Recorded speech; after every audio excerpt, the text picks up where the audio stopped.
Oke, hai, assalamualaikum warahmatullahi wabarakatuh dan salam sejahtera. Saya Baharin Sukari dalam program Eksplorasi Niaga. Hari ini kami akan bawakan kepada anda kisah seorang anak muda yang mengusahakan pertanian dan juga penanaman pokok bunga kantan.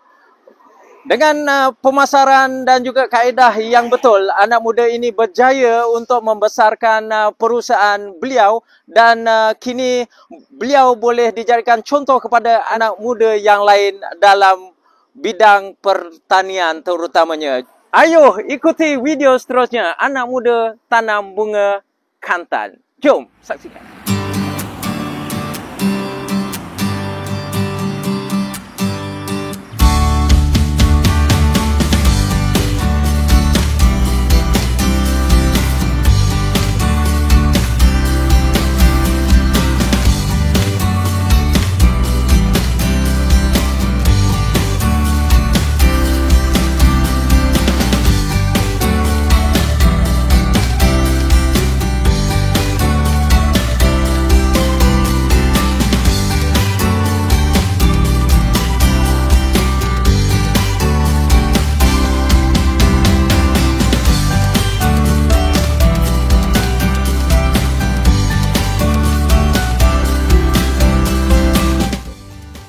Nama saya Sadam Zaim bin Afain. Saya lebih dikenali sebagai Sadam Afain. Umur 31 tahun. Saya pengusaha ladang kantan di Bangi Lama. Saya mengeluarkan hasil tanaman bunga kantan dan pembenihan. Saya memulakan pertanian ni daripada tahun 2015. Sebelum saya jumpa pokok kantan ni, dalam penerjunan saya ke dalam bidang pertanian ni pun kita ground zero, memang tak ada apa-apa basic. Jadi dari situ kita buat, saya buat research tentang pelbagai jenis tanaman lah. Macam contoh masa tu saya tanam cili, saya ada tanam terung, ada tanam jagung sikit. Tapi kebanyakannya untuk kegunaan makanan sendiri. Pokok kantan pun ada sikit masa tu. Jadi kita belajar macam mana tengok potensi-potensi tanaman-tanaman ni lah. Peternakan pun saya ada buat sikit.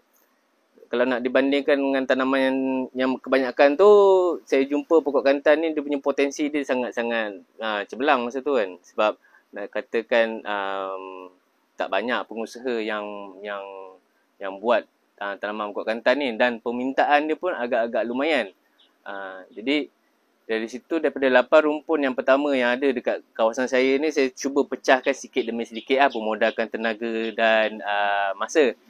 Dari situ, dari sikit itulah dia menjadi banyak, dan alhamdulillah, walaupun kalau ikutkan kata orang ni, pokok kantan bukan satu benda ruji makanan orang Malaysia, tapi alhamdulillah nak kata permintaan tu kita pun sampai tak terkawal lah dengan dia punya permintaan supply dan demand tu kan. So sekarang daripada kita build up dengan bisnes pokok kantan ni, sekarang kita lalui fasa untuk kita nak scale up untuk jadi lagi besar, untuk menampung permintaan yang ada sekarang.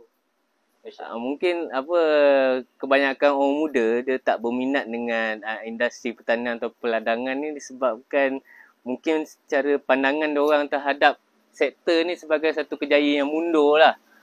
Katanya kira tak berapa nak handsome lah kan. Kita nak kena pakai baju macam ni, seluar pun kita seluar lusuh, badan berbau, kulit pun jadi gelap. Tapi bagi saya, kalau itu pandangannya, saya rasa dia orang silap besar sebab dia ada satu rahsia yang kebanyakannya orang tak nampak rahsia pertanian ni tau. Tak semua orang je nak share rahsia pertanian ni. Dia punya orang kata keberuntungan tu. Keberuntungan tentang pertanian ni dia sebenarnya sangat-sangat lumayan lah kan.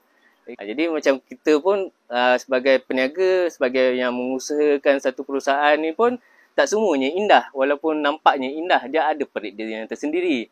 Kita kena belajar sendiri kan. Hari pertama berniaga tu pun dah nampak dah dia punya struggle dia. Macam mana kita nak build up kita punya brand, kita nak build up kita punya company tu, nak build up kita punya financial flow tu. Dia bukan satu perkara yang mudah lah. Kebanyakan bila orang mula terjun kepada bahagian perniagaan atau perusahaan secara sendiri ni, saya yakin mesti diorang akan menyesal bila berhenti kerja ni kan. Sebab yelah, kita akan terputus dengan duit tu. Kita nak membina dari penerimaan RM10 yang pertama tu kita nak jana sampai kita boleh terima RM10,000 yang pertama. Itu kata challenge untuk kita nak mula berniaga ni kan. Kita nak mula perusahaan sendiri tu. Kebanyakannya saya menggunakan platform online lah. Macam sekarang kita dah dianugerahkan dengan teknologi media sosial kan. Macam saya memang banyak pendekatan saya dengan bakal-bakal pelanggan ni dengan posting-posting saya di media sosial, sedikit video-video review. Dari situ kebanyakannya macam itulah. Kalau kita sekarang ni untuk mengharapkan pasaran tempatan sekitar memang akan mengalami sedikit kesukaran lah dari segi permintaan tu kan. Jadi kalau kita buka lebih meluas kita punya target segmen kita ni, insya-Allah dia punya panggilan untuk menerima lebih banyak jualan tu lebih tinggi lah kalau nak dibandingkan dengan offline punya ni kan. Offline punya marketing. Jadi dari situ kebanyakan itu lah kita punya sale daripada online lah. Macam saya pun menguruskan perniagaan online juga menggunakan platform Shopee. Jadi senang kita nak capai kita punya pelanggan tu di serata pelosok negeri kan. Jadi saya boleh berurusan dengan orang di Perlis, saya boleh berurusan dengan orang di Johor, Sabah dan Sarawak, ada sampai Singapura. Mudah dengan teknologi kan. Jadi ada certain orang walaupun ada teknologi pun dengan menggunakan sistem post itu ada juga yang masih beli datang ke tempat saya beli kita punya produk. Itu antara kelebihan lah kita menggunakan platform online lah, atas talian lah. Bismillah.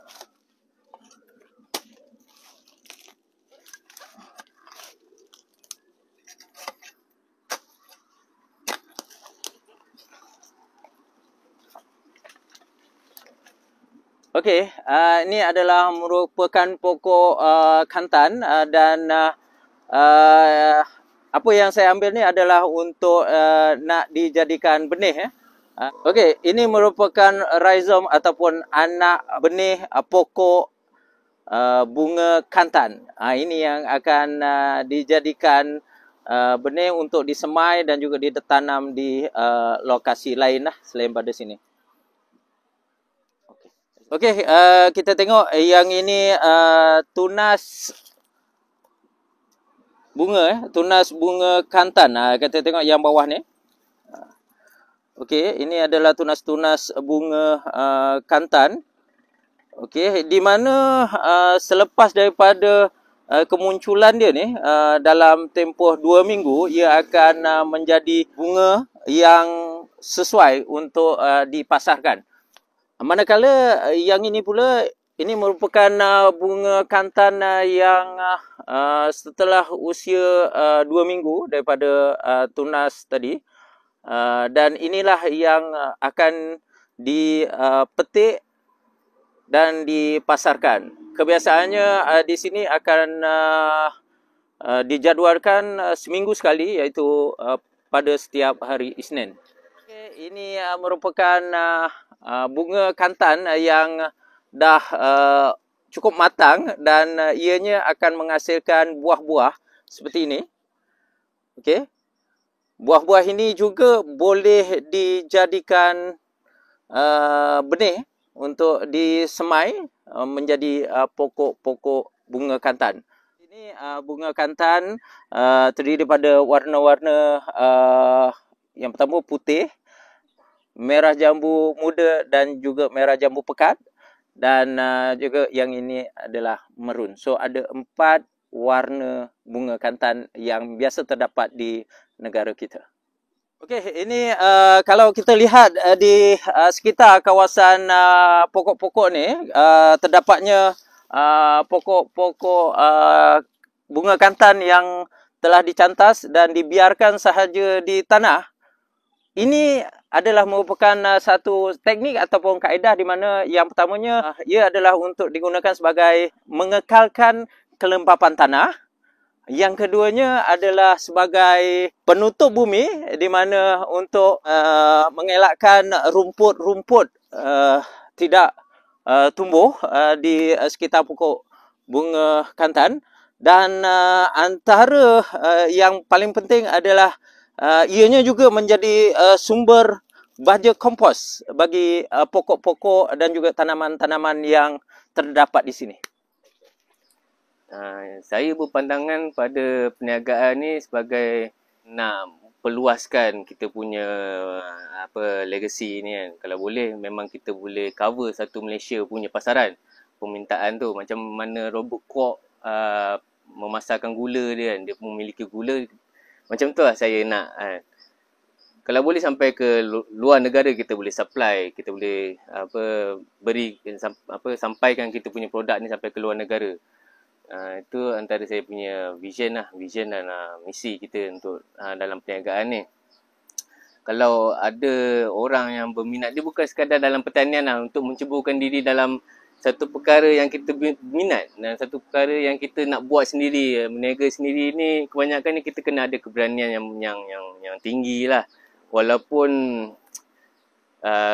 secara realiti ni bila kita mula nak berubah arah ni kebanyakannya orang terdekat, terutamanya family, mak ayah, dia akan selalunya akan membangkang kita punya keputusan ni.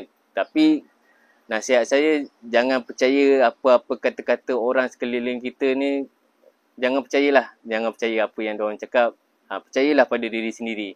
Sebab diri sendirilah yang menentukan kehidupan kita sendiri. Tak ada orang lain yang boleh nak menentukan kehidupan kita ni. Sebab bila kita mula melakukan sesuatu benda yang kita minat, dia akan menjadi satu perkara yang macam permainan dalam kita punya kehidupan. Itu je. Dia seronok dia, sebab kita rasa kita macam bermain je, bukan bekerja kan. Kepuasan tu sendiri kan. Ini yang dikatakan tuah apabila berbudi pada tanah. Usaha dan kecekalan yang perlu dicontohi anak muda seperti Sadam ini patut dijadikan contoh kepada anak muda yang lain dalam mengusahakan apa jua perniagaan ataupun perusahaan. Sekian saja program kita buat kali ini. Semoga kita berjumpa lagi di lain rancangan. Assalamualaikum warahmatullahi wabarakatuh dan bye-bye.